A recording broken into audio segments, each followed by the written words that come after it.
Hi guys, this is Vishal Kumar. स्वागत है आपका विषय पाठशाला में। आज हम बात करने वाले हैं आईटीआई के प्लम्बर ट्रेड के बारे में। टॉपिक को आगे बढ़ाने से पहले मैं एक क्वेश्चन पूछना चाहूँगा जो प्लम्बिंग ट्रेड से रिलेटेड है। वर्ल्ड प्लम्बिंग डे कब मनाया जाता है? इसकी स्थापना किसने और कौन से सन में की थी? वीडियो को पॉज करके आप कमेंट बॉक्स में आंसर दे सकते हैं। इसका आंसर मैं वीडियो के लास्ट में दूंगा। इस टॉपिक में एडमिशन प्रोसेस से लेकर जॉब अपॉर्चुनिटी के बारे में बात करेंगे। तो चलिए शुरू करते हैं। किसी भी चीज़ के बारे में जानने से पहले उसके हिस्ट्री के बारे में जान लेना जरूरी है। दोस्तों, प्लम्बिंग का इतिहास बहुत पुराना है। जहाँ पर एक समय में लोगों के रहने के लिए घर नहीं होता था, वहाँ पर भारतवर्ष के इंडस वैली में एक प्रॉपर प्लान तरीके का प्लम्बिंग का उदाहरण देखा जा सकता है। आज से लगभग 2600 BC वर्ष के समय का है। इसी प्रकार चाइना में सन 2000 BC में खोखले बांस का यूज़ करके फ्रेश वाटर को एक जगह से दूसरी जगह तक ले जाया जाता था और ऐसे ही प्लम्बिंग का विकास होता गया। फिर बाद में रोमन, ग्रीक और इजिप्ट सभ्यताओं में भी प्लम्बिंग का बहुत ही अच्छा उदाहरण देखने को मिलता गया और धीमे धीमे प्लम्बिंग का विकास होता गया। दोस्तों, आपको अब पता चल ही गया होगा कि प्लम्बिंग का काम पानी से संबंधित होता है। किसी भी घर या इमारत के बाथरूम को जोड़ने या और मरम्मत करने वाले को प्लम्बर कहा जाता है। इसके द्वारा बड़े बड़े नहरों से शहरों तक पाइप द्वारा पानी लेकर जाना, ये सभी काम प्लम्बिंग इंजीनियरिंग के मदद से ही किया जाता है। किसी भी सिटी में नदी से या फिर झील से या फिर तालाब से जो पानी जाता है वो प्लम्बिंग की मदद से ही जाता है। तो चलिए अब इसके कोर्स के बारे में जानते हैं, ये इसे कैसे किया जाता है और इसका एडमिशन प्रोसेस क्या रहता है। तो चलिए शुरू करते हैं। अब चलिए, इसमें एडमिशन लेने के लिए क्या क्वालिफिकेशन होनी चाहिए?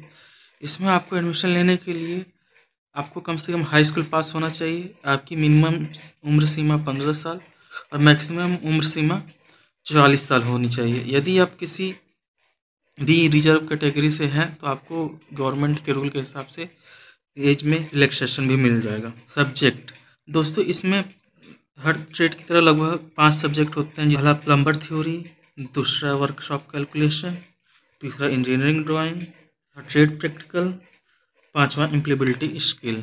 यदि आप गवर्नमेंट आईटीआई से कर रहे हैं तो आपकी जो फ़ी है 2 से 3 हज़ार के बीच लगेगी। यदि आप प्राइवेट कॉलेज से कर रहे हैं तो कम से कम आपको 35,000 देना ही पड़ेगा।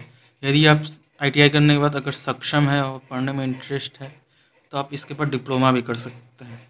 और उसके बाद अगर मेरा सजेशन होगा तो आप आईटीआई डिप्लोमा करने के बाद जॉब ढूंढिए तो वे बेटर ही होगा। पढ़ाने में इंटरेस्टेड हैं तो आप सीटीआई या सीआईटीएस भी कर सकते हैं, जिससे आपको एक डिग्री मिल जाएगी। आप किसी भी प्राइवेट या गवर्नमेंट कॉलेज में पढ़ाने के लिए एलिजिबल हो जाएंगे।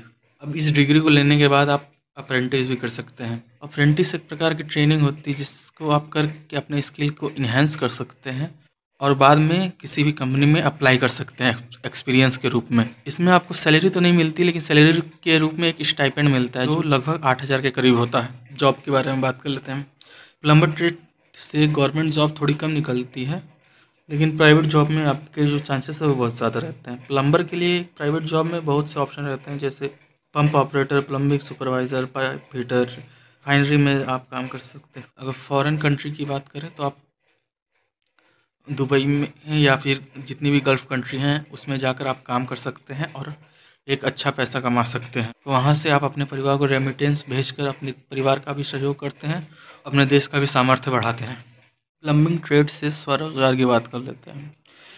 यदि आप आईटीआई करने के बाद अगर सक्षम है तो आप स्वरोजगार भी कर सकते हैं। यदि आप कहीं पे बिना ट्रेनिंग लिए हुए या कहीं पे भी बिना काम किए हुए अपना खुद का स्वरोजगार खोलना चाहते हैं तो आप कम से कम कहीं भी किसी भी दुकान में काम कर लीजिए, ताकि जब आप दुकान खोले तो उसमें आपको सारे पार्ट्स के बारे में जानकारी हो और प्लम्बिंग से रिलेटेड सारे इक्विपमेंट के बारे में जानकारी हो। आर्थिक रूप से कमज़ोर परिवार से आते हैं तो आप कोशिश करिए कि पहले आप जॉब ढूंढने का प्रयास करें। अगर नहीं होता है तब लास्ट में आप अपना स्वरोजगार का ऑप्शन रखें, ताकि पैसे कमा कर आप किसी जगह इन्वेस्ट कर सकें। पहले ही इन्वेस्ट कर देंगे तो भगवान ना करे कि अगर आप स्वरोजगार में सक्सेसफुल नहीं हुए, बहुत से दिक्कतों का सामना करना पड़ता है। आज के लिए बस इतना ही। मिलते हैं नेक्स्ट वीडियो में किसी और ट्रेड के साथ। दोस्तों, शुरू में मैंने एक क्वेश्चन पूछा था, उसका आंसर है वर्ल्ड प्लम्बिंग डे 11 मार्च को मनाया जाता है। इसकी स्थापना वर्ल्ड प्लम्बिंग काउंसिल ने सन 2010 में की थी।